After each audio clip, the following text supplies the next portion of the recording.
There is a sentence Gojo Satoru speaks exactly once. He is floating above a man he is about to kill, delirious, having just returned from clinical death, unlocking a technique he has never successfully performed before that moment. He is slightly incoherent. He is monologuing about cursed energy like a man narrating his own birth out loud. He is about to fire something that should not exist. Two incompatible infinities collapsed into each other and erase half of the strongest assassin alive with it. He is euphoric in the way that only someone who has just discovered the full extent of what they are can be euphoric. And then he says it.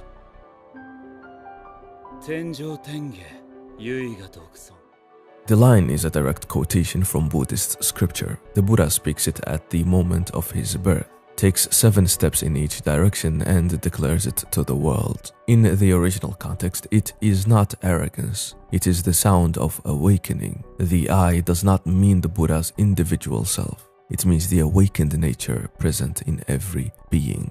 The thing most worthy of reverence, alive in everything that breathes. It is a declaration of universal dignity spoken from the moment of a final birth. The tradition says this is the Buddha's last rebirth. He arrives to end the cycle. He will not return. Gojo says it at the moment of his own rebirth. He does not know yet what the words cost. He can only feel what just opened inside him. The high of discovering in real time that he is something the world has not produced in 400 years. He quotes the birth cry of the enlightened one at the moment he becomes the strongest sorcerer alive. And he means every word of it. Yet he has no idea what every word of it means.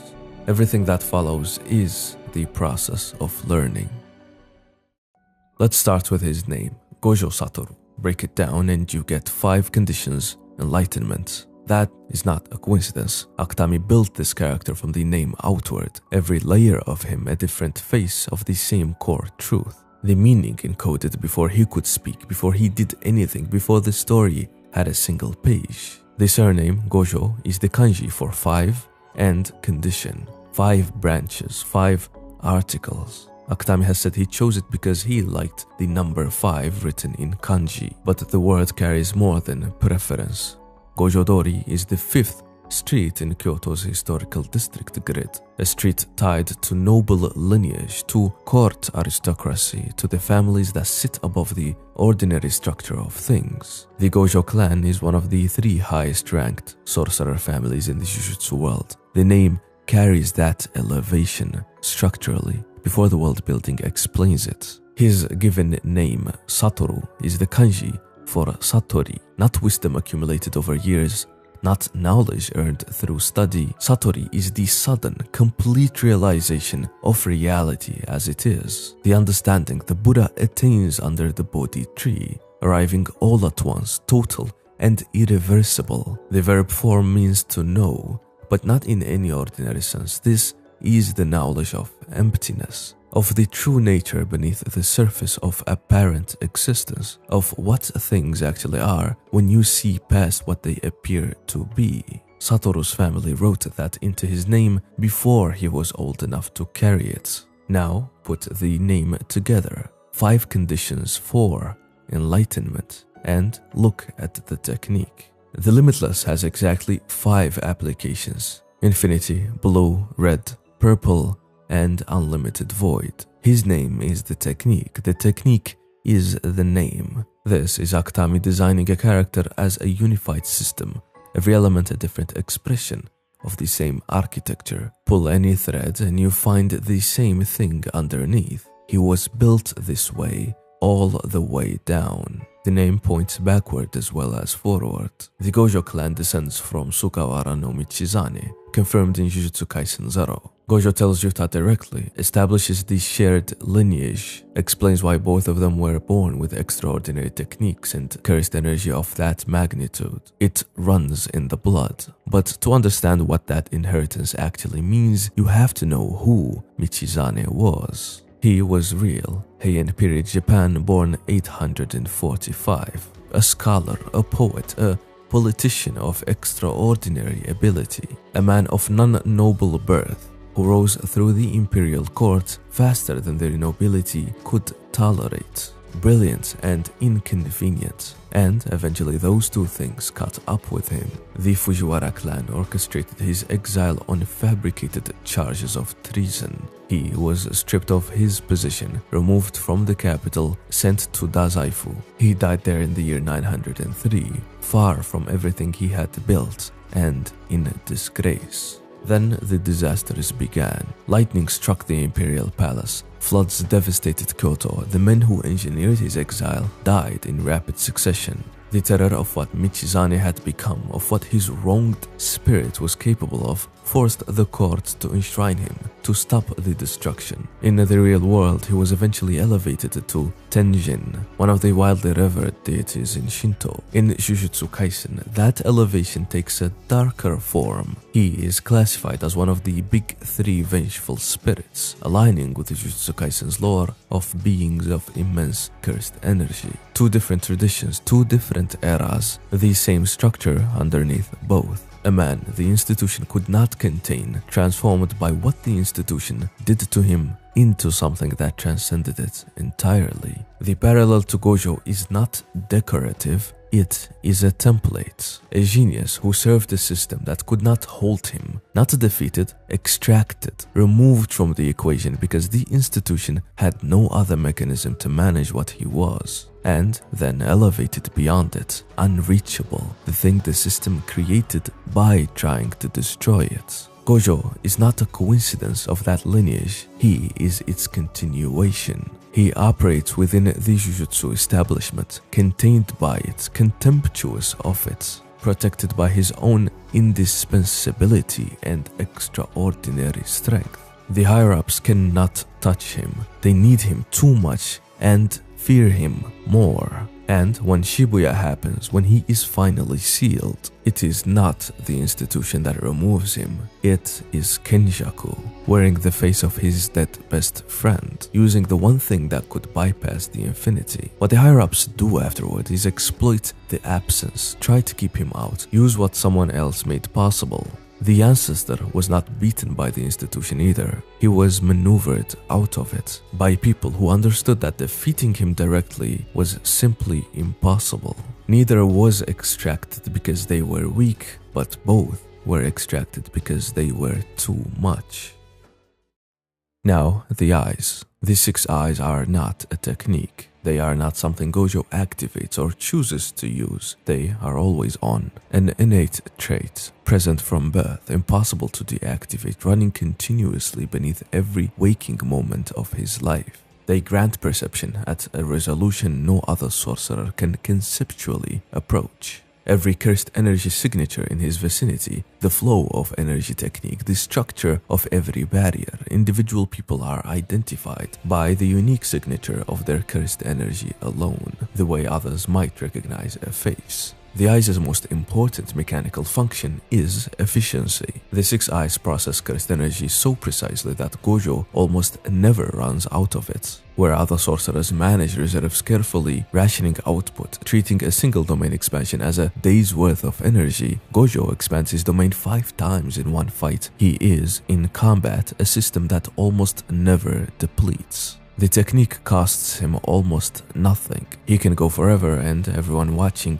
knows it. But that is the surface reading. Go deeper and the 6 eyes map into something older. In esoteric Buddhist systems, reality is constituted by 5 elements: earth, water, fire, wind, and space. These govern the physical world, the world of phenomena, the world that other people inhabit. The 6th element is consciousness itself, the perception of the world, awareness of the rules that generate it, not sight, but the cognition of the structure beneath sight. The 5 eyes in Buddhist tradition correspond to stages of awakening. The 6th, the Buddha eye, perceives the true nature of all things, the undifferentiated ground from which all apparent distinctions arise. Gojo's name already carries the number 5, and the evolution leads him to the 6 eyes, which are not enhanced vision, they are the 6th element, perception.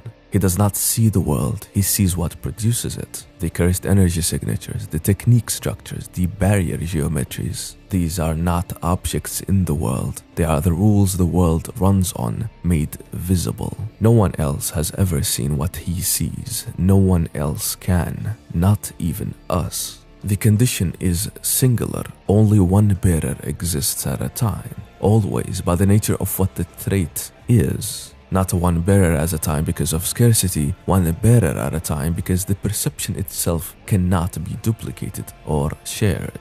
Structurally solitary by design, and it never turns off. This is where what covers his eyes becomes something other than style. The 6 eyes, always active, always processing, carry more than a human mind is built to sustain indefinitely. He covers them not to conceal power, but to reduce the load enough for him to function, to move through daily life without the full weight of 6-element perception running at maximum resolution against everything in it. His full self, unobstructed, is not a livable condition. From wrapping them in bandages to cloth to completely dark glasses, different forms of the same necessity. He hides them not to conceal what he is, but to survive it. The technique also matches the eyes. The Limitless is the inherited technique of the Gojo clan, and its base state is not a power in the conventional sense. It does not overpower reality, it rewrites the rules that govern it. The foundation itself is mathematical, a convergent series, the kind where you keep halving the distance indefinitely and the sum approaches a limit it never actually reaches. The finite space between two objects is divided an infinite number of times. Anything approaching Gojo slows exponentially. The remaining distance keeps halving. The gap never closes, not because he is stronger than what approaches him, but because the space between them is inexhaustible. This is Zeno's paradox, Achilles and the tortoise. Achilles gives the tortoise a head start. He is faster. He should catch it easily, but by the time Achilles reaches where the tortoise was, it has moved. By the time he covers that distance, it has moved again. The gap keeps halving. Achilles never arrives, not because he is slow, but because the structure of the space between them makes arrival impossible. In mathematics, this is a curiosity. In philosophy, it was a genuine crisis, a direct challenge to whether motion, change, and contrast between things are even real, whether anything ever truly reaches anything else. Gojo's infinity is that paradox applied to existence. He does not block attacks, he makes arrival impossible. The distinction matters. A block can be broken. Find something stronger, something faster, something that overwhelms the defense, but you cannot overwhelm a mathematical law. You cannot overpower the inexhaustibility of infinite division. The infinity does not resist contact, it makes contact structurally impossible. Nothing reaches him not because he stops it, but because the space between them never runs out. Blue and red are the limitless, extended in opposite directions. Blue, cursed technique lapse, amplifies the convergent side, forcing space to compensate for an impossible negative distance by drawing everything towards it. The power of attraction. Red, cursed technique reversal, flows positive energy through the technique in the opposite direction, generating repulsion instead. The power of divergence. They are two infinities, one pulling everything in and one pushing everything away.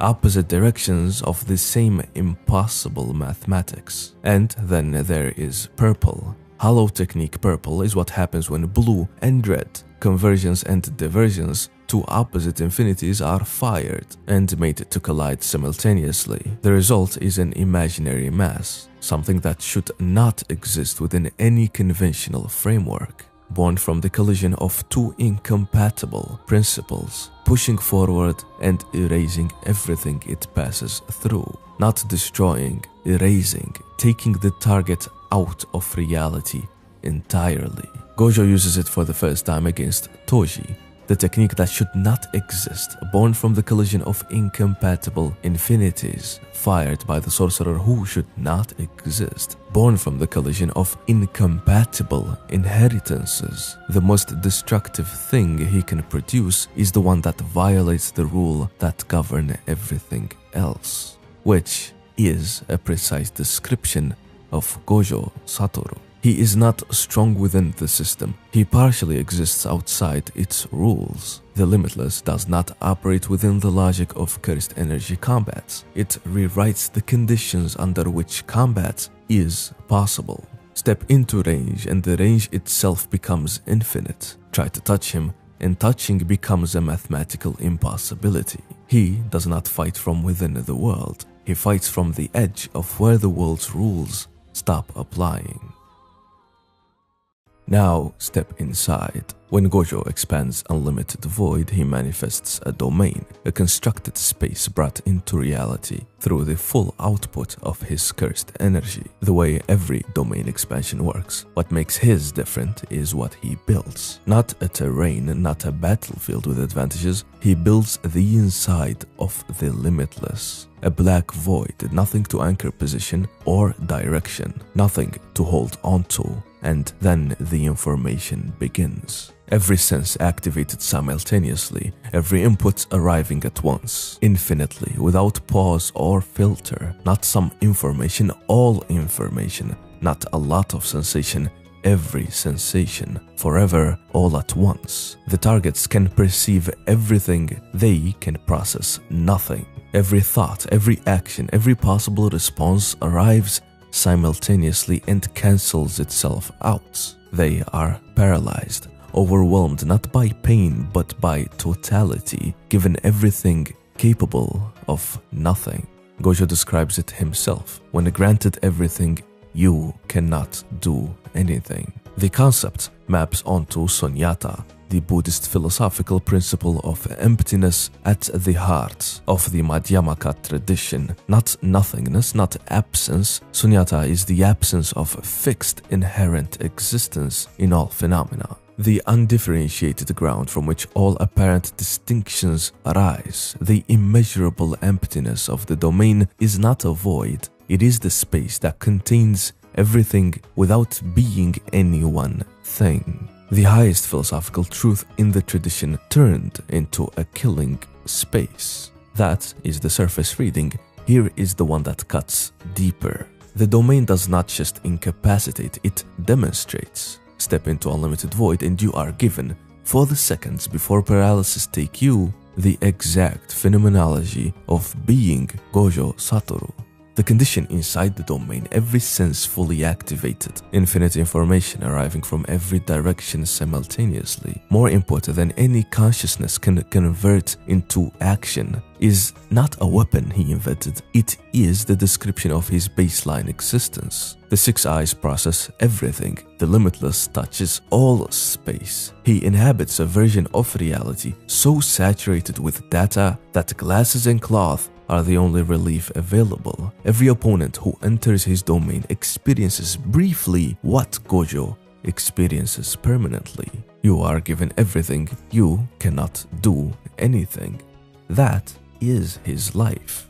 Three independent streams, the mathematical paradox of the Limitless, the sixth element perception of the six eyes, the Sunyata at the heart of the domain, all arrive at the same door simultaneously. The gap that cannot close, the perception that cannot be shared, the information that cannot be acted on. These are not separate features of a powerful character. They are the same truth expressed in three different ways, pointing at one thing. He does not use the infinity. He is the infinity, and the domain is not a weapon. It's his innate world. It is the only place where anyone else has ever understood what it costs to be him, for exactly as long as they can survive the understanding. Now look at him. Akutami designed Gojo as a Bishonin, the classical Japanese aesthetic of the beautiful young man. Idealized features, soft and deliberate, The visual foundation was adapted from Tombo Tobitake, a minor Naruto character taken as a starting point and transformed into something distinctly his own. White hair, blue eyes, not a stylistic choice but a physical manifestation of the 6 eyes themselves, the trait made visible on the surface. The exceptionality is written on him before he does anything. You can see what he is before he speaks. The black headband, the casual clothes, the easy posture, all of it a kind of surface, calm, laid over something that never fully rests. The headband on when he needs the reduction, off when he doesn't. Handled the way you handle something functional rather than something precious. A tool for surviving what he is, not a symbol, not a statement, not a stylistic choice. And then there is the Shinjuku outfit. For his final fight, he arrives without the headband, eyes open in a tight black shirt, white baggy training pants, a black belt, black martial arts slippers. This clearly mirrors the attire of Fushiguro Toji, the man who first killed him, forced his awakening, and in dying handed Gojo the information that became the blessing, Megumi. It is not a homage, it is inheritance by opposition. The most powerful sorcerer of the present era walks into the last fight of his life dressed like the man who made him. He enters his end wearing the shape of the moment that defined him. Design in this story always does the same work. It tells you who someone is before a single word is spoken. So now you have all of it. The name that means 5 conditions for enlightenment, mapping exactly onto the technique with 5 applications. The bloodline of a man extracted by the institution he served, elevated beyond it, unreachable, the eyes that perceive the rules generating reality, singular, permanent, impossible to share or duplicate. The technique built on the philosophical crisis of whether contact between things is even real, the domain that constructs a killing floor, the exact experience of being him. Pull any thread, find the same thing underneath. Gojo does not use the infinity, he is the infinity. The gap that cannot close, the perception that cannot be shared, the information that cannot be acted on. These are not features of his power, they are descriptions of his existence. The limitless is not something Gojo has, it is something Gojo is, expressed mathematically, metaphysically, experientially, all the way down through every layer of what he is simultaneously. And his name promised the opposite. Satoru, to know, to understand, to awaken. Satori, the sudden, complete realization of reality as it actually is. In Buddhist tradition, enlightenment dissolves the boundary between self and everything else. The distance between the one who perceives and the thing perceived collapses. Subject and object, self and world. The distinction falls away. Unity, arrival, contact. That is what the name promised. What the name produced is a man for whom contact is architecturally foreclosed at every level simultaneously. He does not experience loneliness as a consequence of his power. He was built for it. This is the contradiction that makes him necessary to think about. Enlightenment in the tradition his name draws from is not transcendence in the way the word gets used carelessly. It is not rising above the world. It is not separation from it. Enlightenment in Buddhist philosophy is the dissolution of the illusion that you were ever separate from it to begin with. The boundary between self and other, between the one who perceives and the thing perceived, was never real. Awakening is the moment that fiction collapses. Unity, not power over the world, arrival into it. Gojo achieves the opposite. His awareness does not dissolve the distance between himself and everything else, it produces the distance. The more completely he perceives, the further the gap opens. The 6 eyes give him total awareness of the cursed energy in every person around him, and that awareness cannot be shared, cannot be entered from the other side, cannot become mutual. He sees everything. Nothing sees back at the same resolution. The perception is structurally one-directional. Enlightenment was supposed to make the boundary fall. His enlightenment built one and called it a cursed technique. And then there is the efficiency paradox. The Six Eyes process cursed energy so precisely that Gojo almost never runs out of it. No friction, no waste, no inefficiency anywhere in the system. Perfect operation every time in every exchange, which means he moves through the world without resistance. And resistance is what allows grip. Friction is what allows change. A perfectly efficient system slides across the surface of imperfect things without catching on them. He cannot fix the Jujutsu world by force, not because he lacks power, but because perfection has no purchase on imperfection. The strongest sorcerer alive, and the system continues exactly as it was. Omniscience, near omnipotence, no systemic reach. Gojo cannot save. Not because he doesn't try, because the architecture of what he is, the very completeness that makes him the strongest, removes the friction through which change actually happens. He is too much of what he is to act on what he sees. That is the inversion the name contains. Satoru, enlightenment, not unity, not arrival, the loneliest thing in the world. He understood this, not abstractly, not as philosophy, as the lived condition of every day after Geto left. You cannot fix a system by being stronger than it. The higher-ups are not the system. Remove them and the next generation steps in carrying identical values, because the values are older and deeper than any individual who holds power within them. You cannot reach the world directly when the structure of what you are makes direct contact impossible. You cannot close a gap that is at every level architectural. So you find the only action that works within the constraints. You build people. Not followers, not weapons, not extensions of yourself or reflections of your values or soldiers carrying your ideology into the next generation. People, ones who understand what the world is, who have been placed in conditions where they can become fully what they are, who are strong enough because of what you gave them to act on the world in ways you structurally cannot. You build people and then you step back. You make the contact possible and then you remove yourself from it. Because the contact was never yours to make directly, it was always going to happen with or without you. That is the choice. That is the whole character. Not a compromise, not a retreat from something more heroic. The most radical act available to a man for whom the infinity is not a technique, but a condition. The decision to spend the years he has constructing in the only ways structurally open to him the conditions under which others can arrive where he cannot. He could be the last line of defense. He chose to be the second to last and to spend everything else making sure the line after him holds.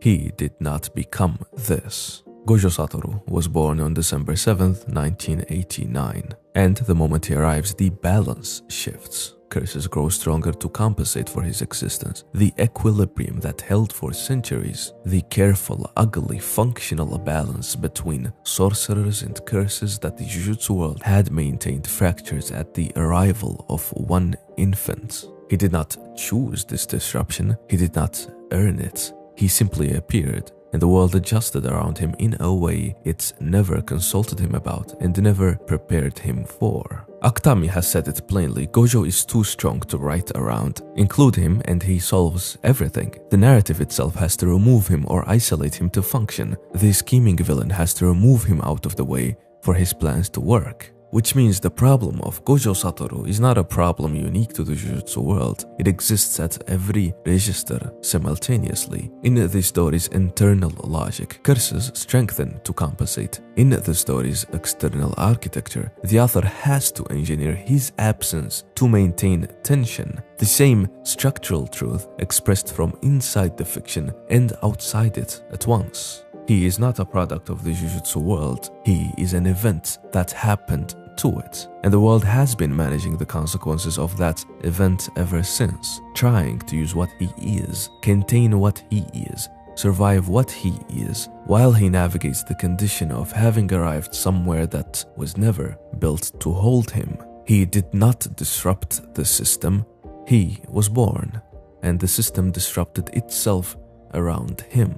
Before the system knew what to do with him, he had one person who did. Suguru Geto, second-year student at Tokyo Jujutsu High, 2006. Together, they are called the Strongest, a title that belongs to both of them, not just Gojo, which is a distinction that matters. There is a version of this story where Gojo was always alone at the top.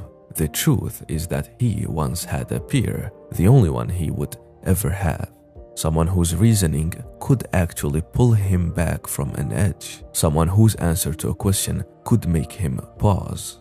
They called each other's friends without qualification. What Geto is to Gojo is not what the word anchor usually means. Not someone who keeps him grounded, not someone who balances his recklessness with caution. It is something more specific and more strange than that. Gojo's ethics in these years are not fully internal. They live in another person. When they stand in front of the crowd celebrating Riko Amanai's death, the people cheering the assassination of someone they came to protect, it is Gojo who asks whether they should kill everyone present. Not from cruelty, from genuine incomprehension of why they should not. The distinction between a sorcerer and something worse is maintained in that moment entirely by Geto. He tells Gojo there is always a reason, especially for Jujutsu sorcerers. Gojo's humanity in that scene is borrowed, and Geto's was on the verge of collapse. That borrowing is what keeps him human, and it will keep him human for exactly as long as Geto is there to lend it. What the infinity cannot stop, what no technique addresses, what no amount of power resolves, is the simple fact that Gojo needs someone to carry the part of him that can be reached.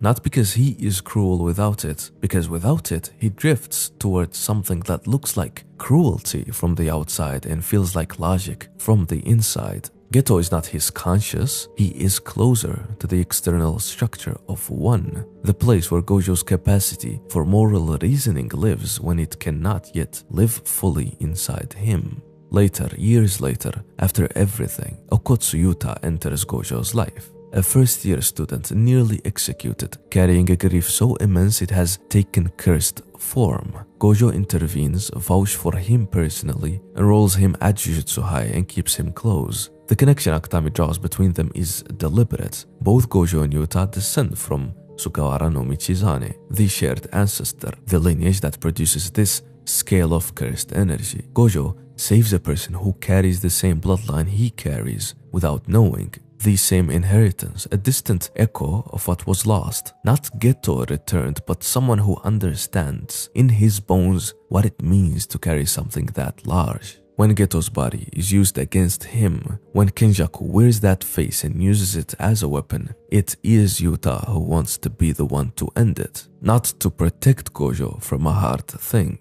because he cannot stand the thought of Gojo having to kill his friend twice. That is what Geto meant. Not a friend who was lost, the part of himself that could be reached, carried for years in another part. And then, when that person was gone, mourned in every choice Gojo made afterward, every student taken in, every young life pulled back from execution, every careful, indirect act of a man who understood that the thing Geto used to carry for him now had to be built into the world by other means. It was the very Geto that Gojo had to kill that kept him sane, and after that, he had to find another way to stay that way.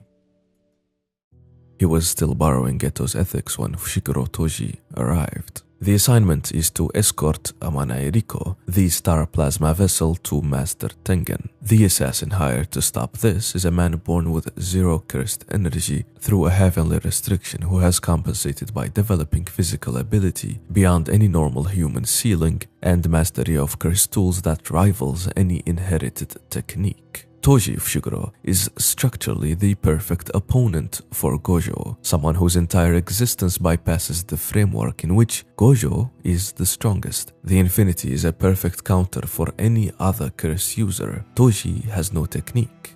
He has a body honed past its limits and a cursed tool, the inverted spear of heaven that nullifies any technique it pierces. He uses it to stop the infinity. He is too fast for Gojo to track, has no cursed energy for Gojo to trace. He uses the inverted spear of heaven to stop the infinity. Then he takes Gojo apart. Wounds that should be fatal by every measure available. Gojo dies. And then, at the edge of death, in the space where the body has nothing left and the mind has nothing left, something clicks. He reaches the core of cursed energy at a fundamental level. He understands it the way Satori arrives, suddenly, completely, all at once. He uses reverse curse technique for the first time, generating positive energy from 2 negative currents, and heals himself back from clinical death. He returns. Toji is outside the building when Gojo reappears. What follows is not a fight in any conventional sense, it is a demonstration. Gojo apologizes almost serenely for not feeling more upset about Riko, not even fighting for her sake per se, about the mission that failed, the girl who died, the thing they came to do that didn't get done. He says he can only feel what just happened inside him. He says it feels amazing. Then he fires Hollow Purple for the first time. 2 incompatible infinities collapsed into each other, a technique that should not exist, born from the collision of conversions and diversions, and raises half of Fushiguro Toji with it. Toji, with half his body gone, admits it. He stayed to fight someone he should have run from. He wanted to defeat the strongest. Gojo twisted him the way he will twist everyone he outlives. Before he dies, Toji gives Gojo one piece of information. His son will be sold to the Zenin clan in 2 or 3 years. Do whatever you want with that. That is Megumi. That is the origin of the first student. That is where the teaching begins, handed to Gojo by a dying man in the same breath as the acknowledgement of defeat. The mission failed. Riko is dead. Gojo wins, but it costs everything. Toji gave him freedom through absence. A man with nothing, who owned nothing to the system, who moved through the world with a mobility and invisibility that Gojo will never have.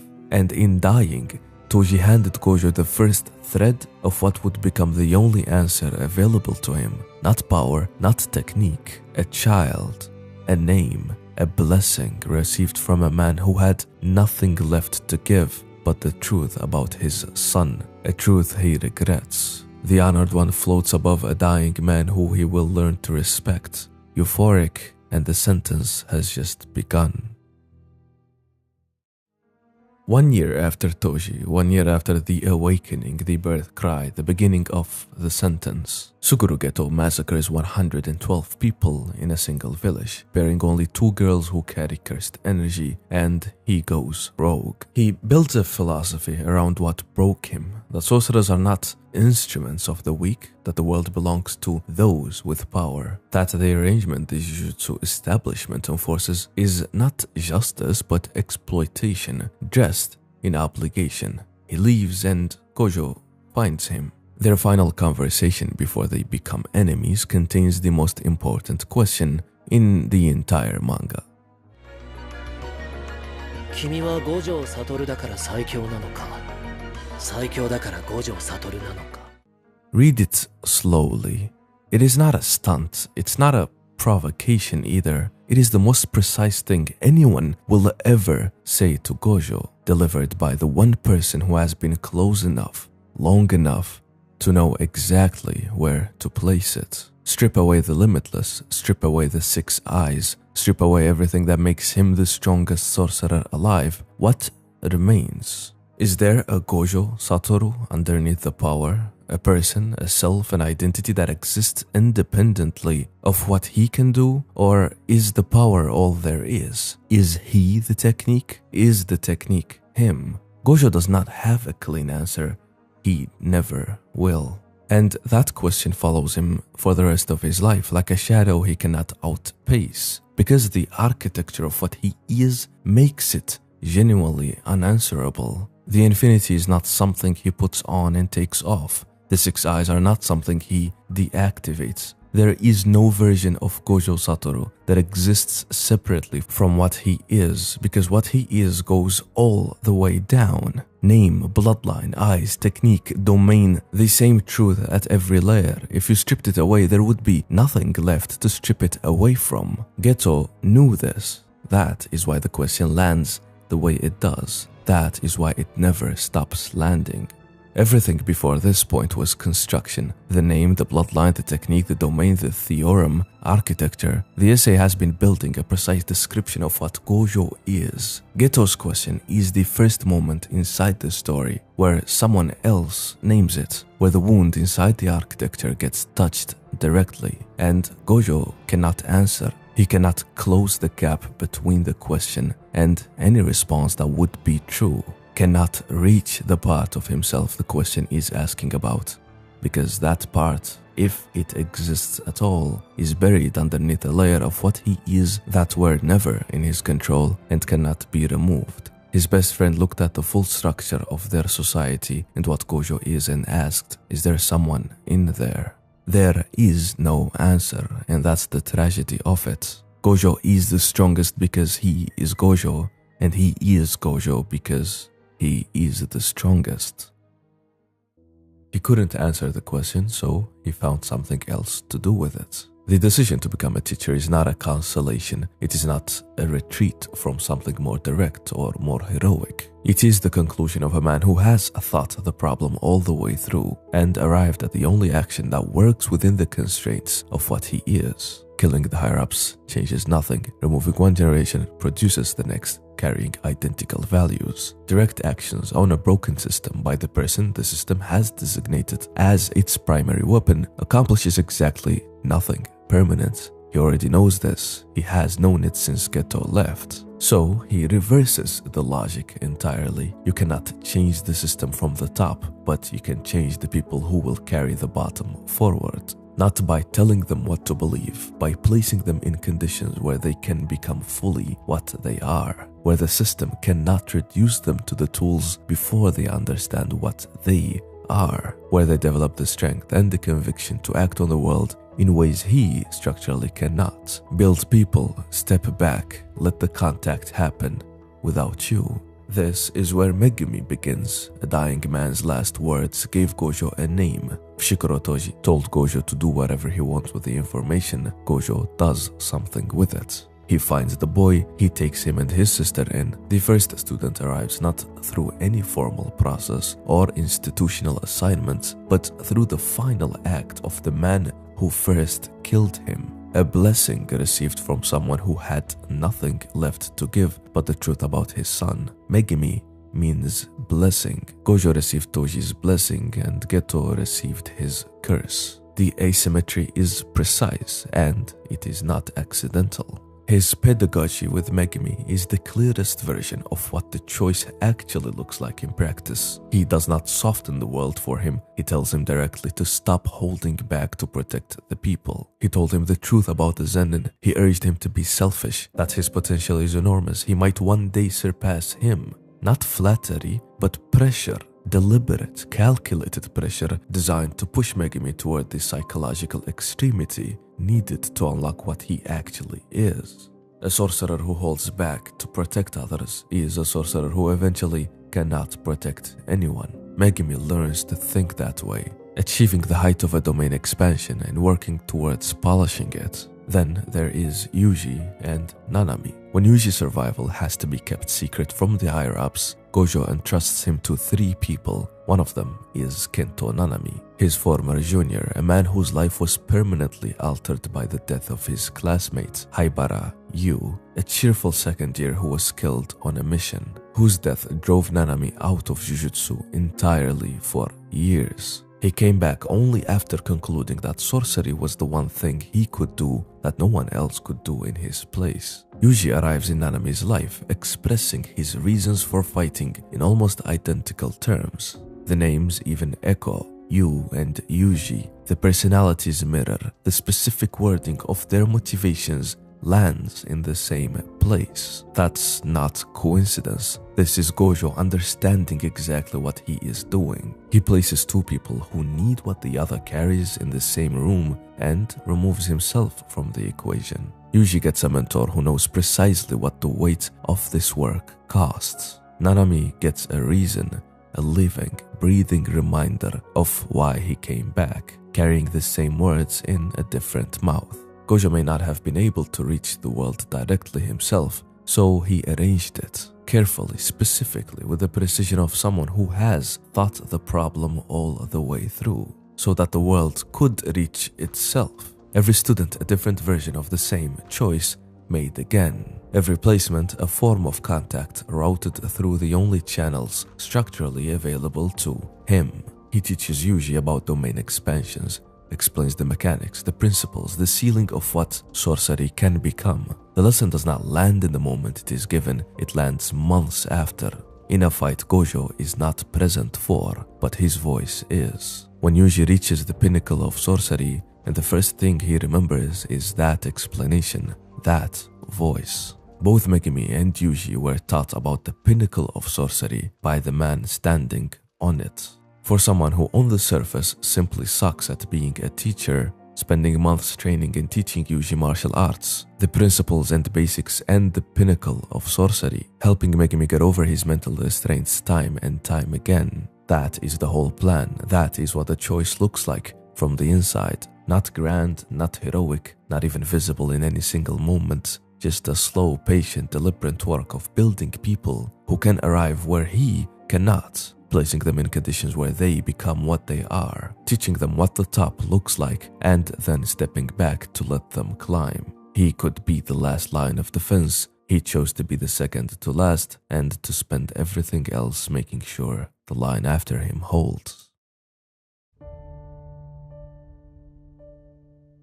October 31st, 2018. A curtain falls over Shibuya, civilians trapped inside calling his name. He arrives. Hanami is dead in minutes. Shogo, a special great curse, a being of catastrophic power, running for his life. Gojo is dismantling the entire operation with the efficiency of a closed system that never depletes. Because nothing in this world has ever been built that can stop what he is. And then Kenjaku appears, wearing Geto's face. What happens next is the most precise demonstration the story offers of exactly where everything collapses. The Infinity stops techniques. It stops cursed attacks. It stops everything that approaches him from outside. What it cannot stop is what is already inside him. The 12 years of carrying the absence of the only person who ever held the part of him that could be reached. The grief that never resolved. The question that never got answered. The face of his best friend walking toward him in a place it has no right to be. He killed him a year ago with his own hands. Prison Realm activates. Gojo is sealed. The most powerful barrier in the Jujutsu world was not defeated by a stronger technique. It was not overwhelmed or bypassed or even broken. It was paused for the exact moment required by a single face, by something that lived inside him rather than approaching from outside. The Infinity could not stop what it had no mechanism to address. Even the Six Eyes struggled to know what's in front of them. Kenjaku understood this, used it, turned the only thing that could pass through the Infinity into the key. When granted everything, you cannot do anything. Gojo said it about the domain. He was describing himself. Prison Realm is the Infinity inverted. Where the Infinity produces infinite distance, the gap that cannot close, Prison Realm produces a finite space, a box, infinite time inside a finite enclosure. Same structural isolation, just an opposite direction, a reversing of what Gojo has been living so far. The outside world cannot reach him yet again. He cannot reach the outside world either. The strongest sorcerer alive, reduced to waiting. And what the higher-ups do with his absence is exactly what the Fujiwara clan did with Michizane's exile. They did not build the trap, they did not engineer the removal, but once the removal happened, once the thing the system could never defeat was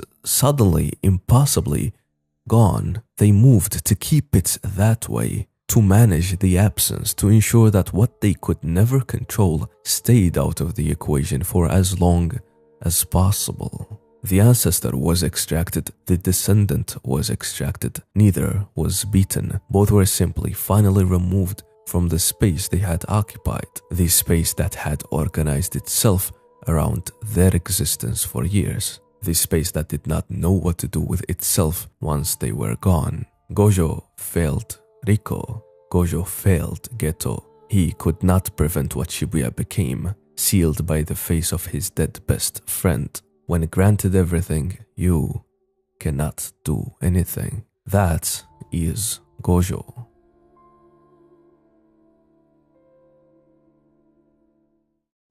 Inside Prison Realm, time does not pass for Gojo. He is aware of his situation, cannot interact with the outside world, cannot reach his students, cannot reach the fight, cannot reach any of it. The strongest sorcerer in existence, locked in a box, present and absent simultaneously, the way he has always been present and absent simultaneously, except now it is literal. A finite space, infinite waiting, the condition of his life made into a structure and sealed shut.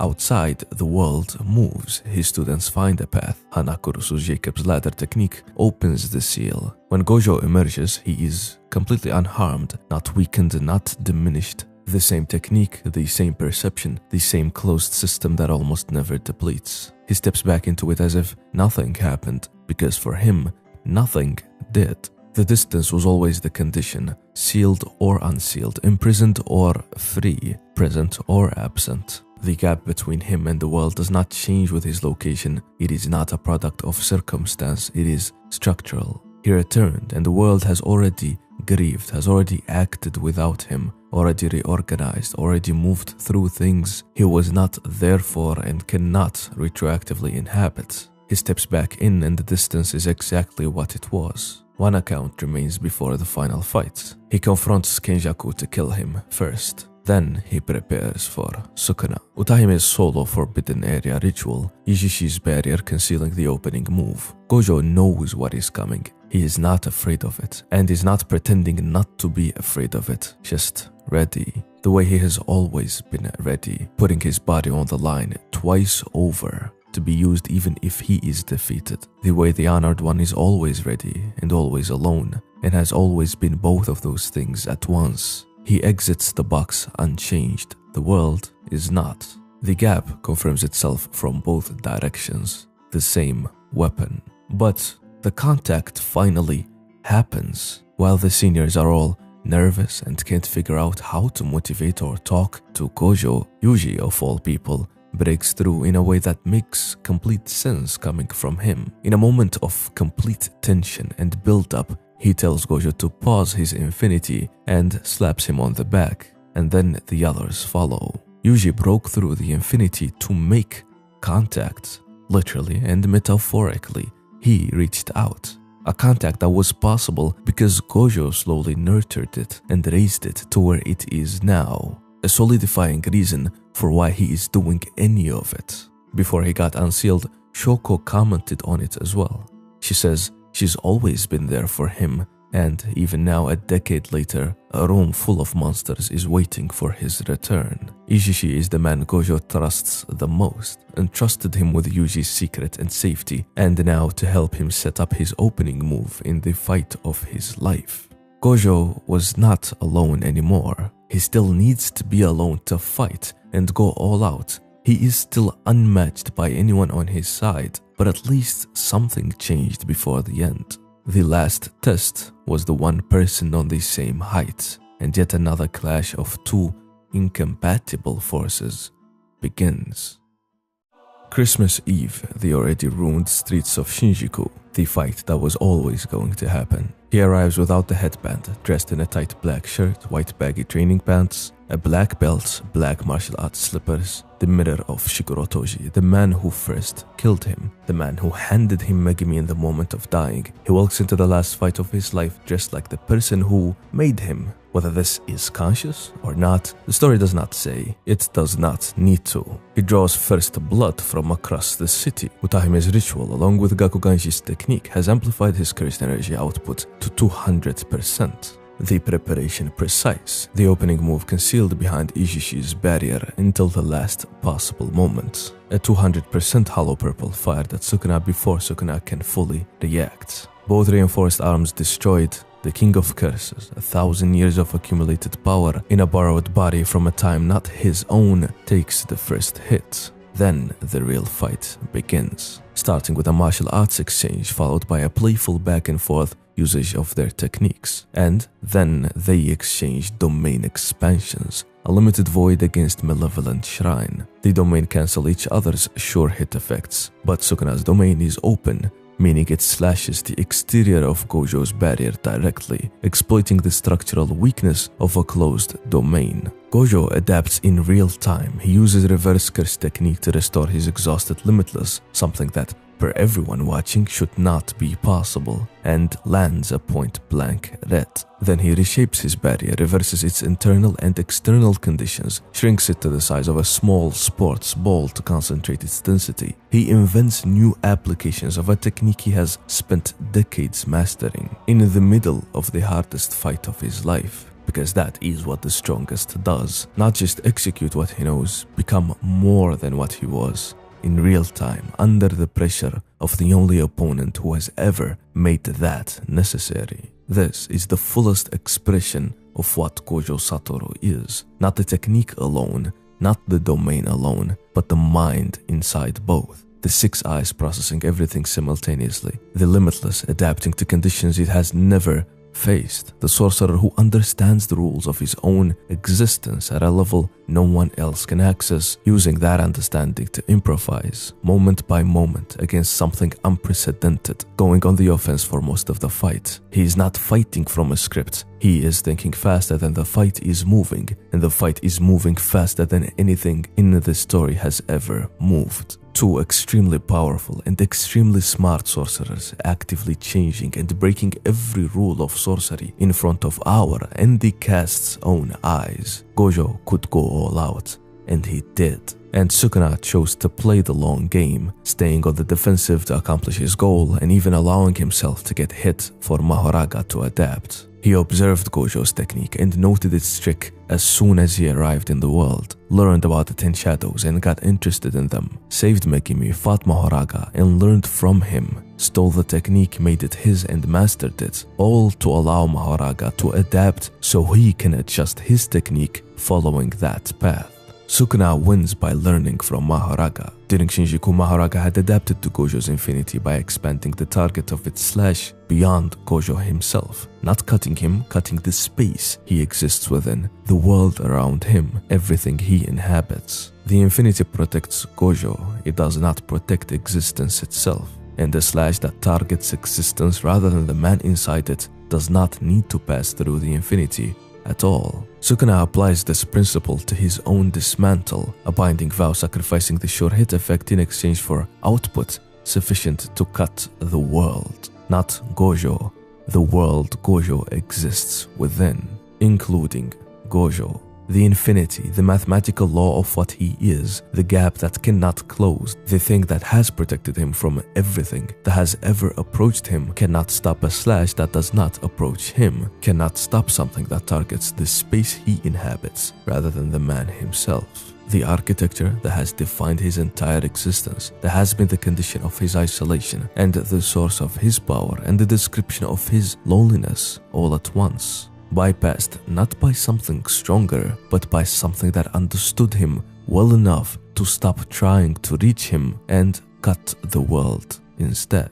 Gojo Satoru dies in chapter 236, his body bisected, the fight over. Sukuna stands over him and says he will never forget him for the rest of his life. The king of curses, 1,000 years old, a being who has rejected his humanity so completely that nothing in the world registers as worthy of remembrance, makes one exception for this.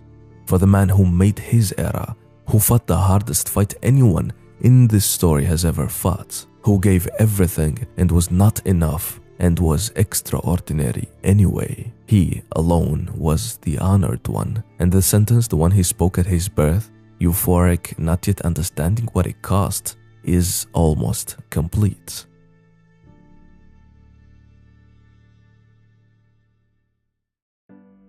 Chapter 236 opens in an airport. Not a battlefield, not the ruins of Shinjuku. An airport.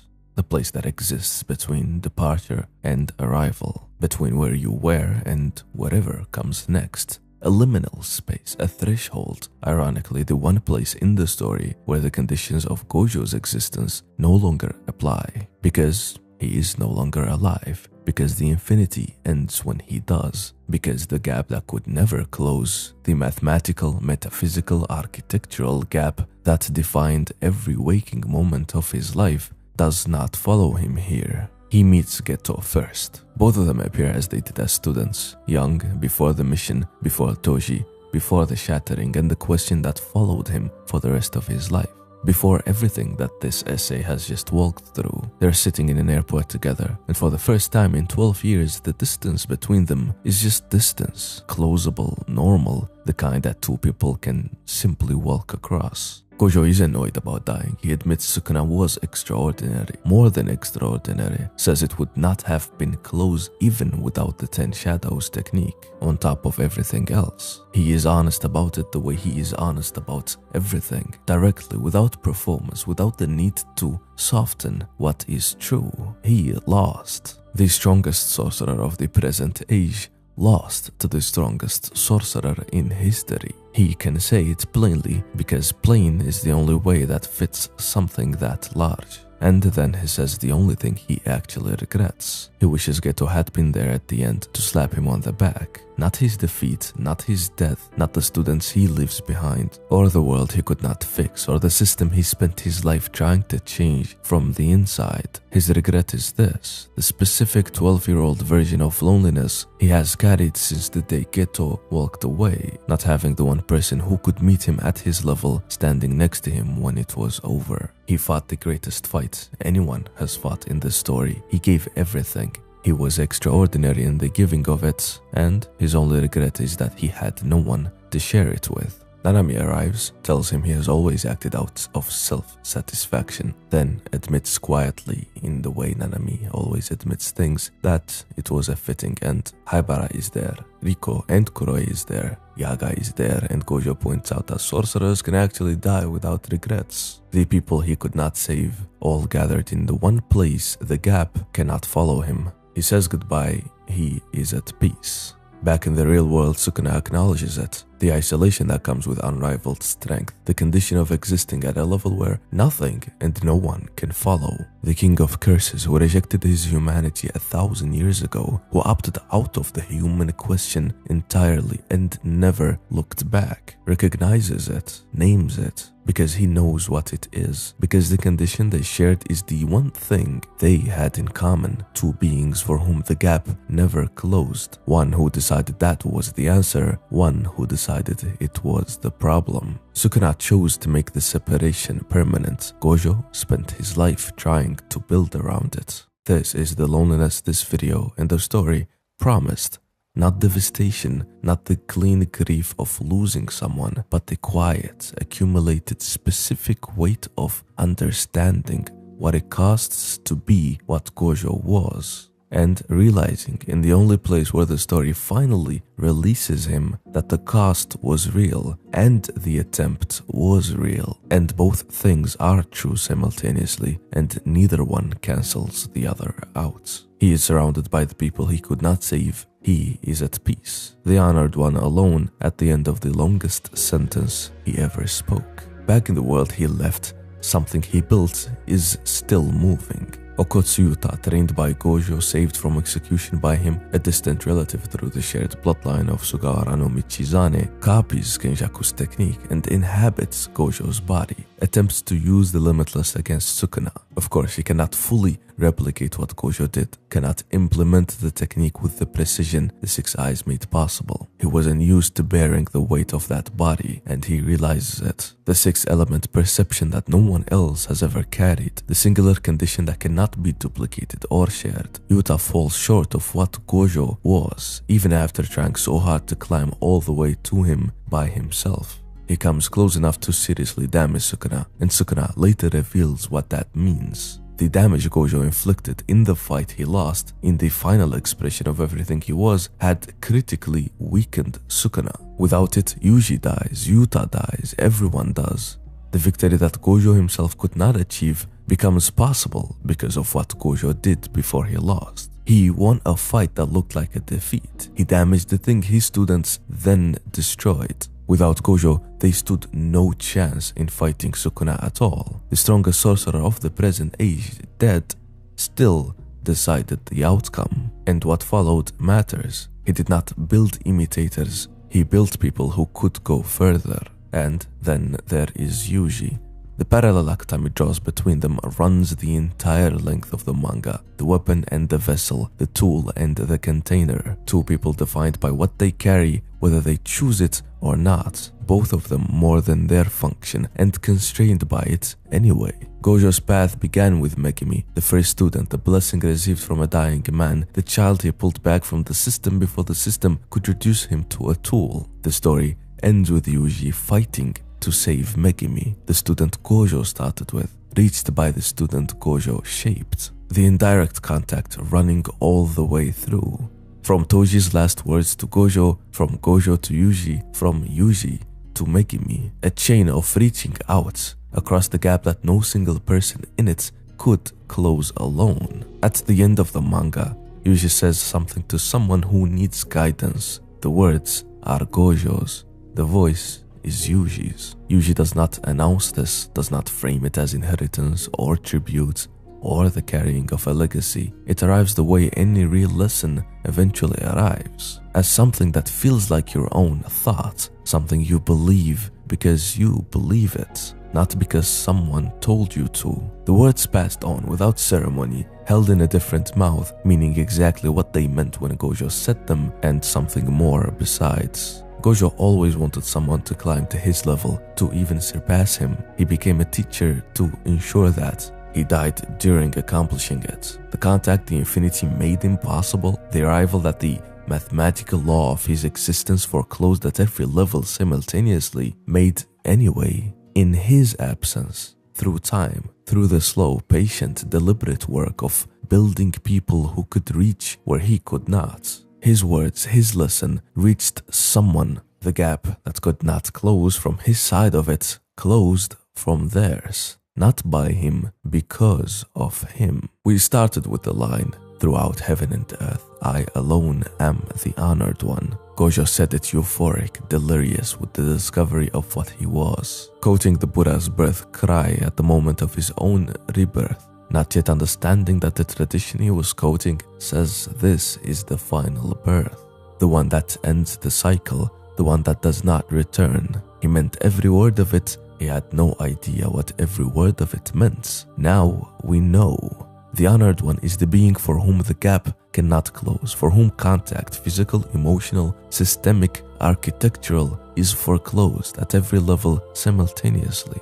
Not as punishment, not as tragedy imposed from outside, but as the structure of what he is, all the way down through the name and the bloodline and the eyes and the technique and the domain and the life.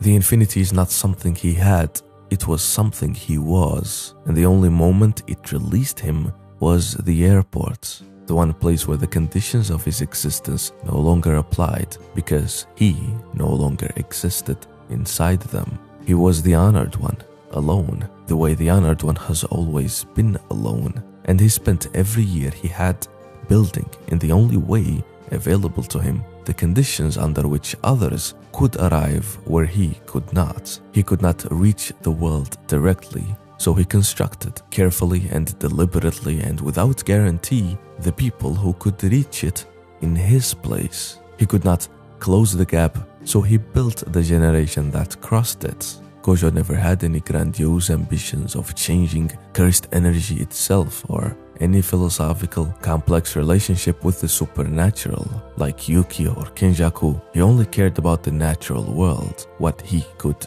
reach. He did not fix the Jujutsu world. He died leaving it in the hands of people who understood why it needed fixing and were strong enough, because of him, to finish the work. Throughout heaven and earth, he alone was the honored one, and for the first time in 400 years, that was enough.